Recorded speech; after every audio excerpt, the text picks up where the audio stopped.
If you like easy to obtain mounts, then you're in luck because 10.1.7 is going to add a handful of them, and in this video I'll run through how to obtain them. The first one up is going to be the Duskwing Ohuna, and this is going to come with the new Dream Surge event that will come with the patch. This event will take place in one of the 4 original Dragonflight zones, and it will become empowered for the week. While it's empowered, there's going to be a bunch of stuff in the zone that will give you these Dream Surge coalescence, which can be traded in for the mount, pets, and also gear as well. You'll know which zone is active because you'll see the icon on the map. You can fly over there, there'll be some quests for you to pick up at the icon, and then from there it's a case of starting to grind this Dream Surge coalescence. There are a few ways of getting it. First of all, there'll be a major event which will be marked by kind of a fire portal on the map. This happens every 30 minutes. You'll fly over there, you'll do some objectives, you'll kill a big boss.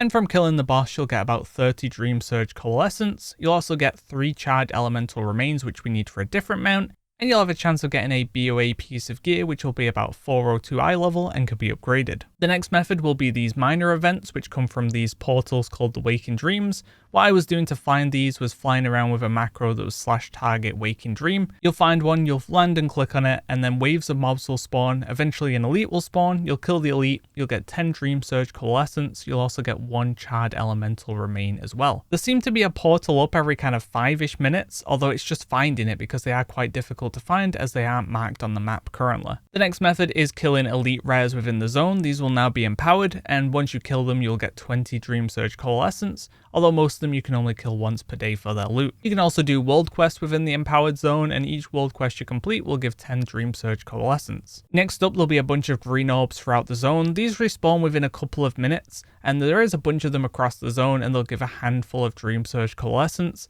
This is how I got the majority of mine because it was quite chill, although I do think that's a luxury I had on PTR because there was no other players, so I was able to just grab them all for myself. On live, I feel like they're going to be a lot more competitive, so you're going to struggle to get as many, although you could switch over to war mode as there's not going to be much of a PvP threat if you're just flying around on your mount. The next method is the one I assume most players are going to use, and this is going to be mob grinding. The reason for that is mobs within the empowered zones, even normal mobs, will have a chance of dropping Dream Surge coalescence. So if you find a spot that has good mob density and also quick respawns as well, then you're going to be able to farm yourself out quite a lot of the currency, and I imagine people will do this in groups to speed up that farm even faster. Here are some spots that could be good starting points for doing some mob grinding. These may not end up being the best spots, but while I was flying around they seemed like they had pretty good density or fast enough respawns to make them worthwhile. But eventually the player base will figure out the min-max locations, so you won't be waiting long for that anyway. So from here it's just deciding how you want to grind your 1000 Dream Surge coalescent needed for the mount. You have plenty of options, and this shouldn't take you long at all. It took me about 2 hours of flying around, collecting orbs and killing the Waking Dream portals, so it shouldn't be too bad for you either. The next mount to talk about is the renewed Magmammoth, and this is obtained by getting 20 charred elemental remains, clicking on it, and then you'll get the mount. Pretty simple. And we've already talked about how to obtain the charred elemental remains in the previous section of the video. You're going to get 3 from doing the major event, which you can do every 30 minutes. And there's no lockout for this either. If you're online, you could do 2 per day, 10 per day, as many as you're around for. And then you'll also get 1 from the minor event, which is doing those Waking Dream portals. Once again, there's no lockout on these. If you can find 30 of these portals, then you'll be able to loot 30 charred elemental remains. So you'll just keep doing a mix of the major event and the minor event until you get your 20 elemental remains, and then you can make your mount. This took me about 2 hours to get done. I did also hit the first goal of 85k subscribers, which means we are giving away 3 store mounts, and one of those will be given away to someone who comments on this video, so good luck. The next mounts we're going to talk about should be easy, but they are going to be time limited, so you will want to make sure you're around and able to play when these mounts are available. The first of those mounts is the Sandy Shalewing, and this is going to be obtained from the Turbulent Timeways event that will start on the 26th of September and end on the 30th of October. Now you may be thinking that's plenty of time to get it done, but unfortunately the way this works is you need to do an achievement called the Master of the Troubled Timeways, and this is to gain the mastery of Timeways for 5 consecutive weeks during the Turbulent Timeways event.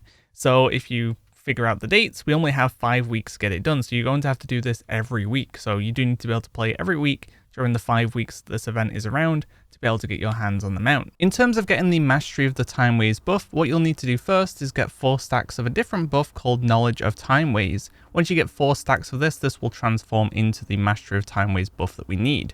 It's currently listed that you'll gain a stack of the Knowledge of the Timeways buff every time you complete a time walking dungeon, which makes sense because this is all tied to various time walking dungeons, and each week there'll be a new time walking expansion to go through. There is also another item called the Distilled Knowledge of Timeways, which is a bind on account item that'll give you a stack as well, although we're not too sure where this comes from currently, but hopefully it's something you can keep hold of and get your stacks faster on some of the other weeks. Either way, get your 4 stacks each week, do that for the 5 weeks and you will get yourself the mount. Next up is going to be Eve's Ghastly Rider, and this is a mountable broom which is pretty cool. It's going to allow you to automatically mount, so no cast time during Hallow's End, and then it'll just become a normal mount with a cast bar outside of Hallow's End. As this is related to Hallow's End, it's safe to assume it's going to come in October, and it's currently stated to be related to the trading post, so it's either going to be the Traveler's Log reward for the month, or you'll purchase it from the trading post, or alternatively it'll be related to the Hallow's End event in some way.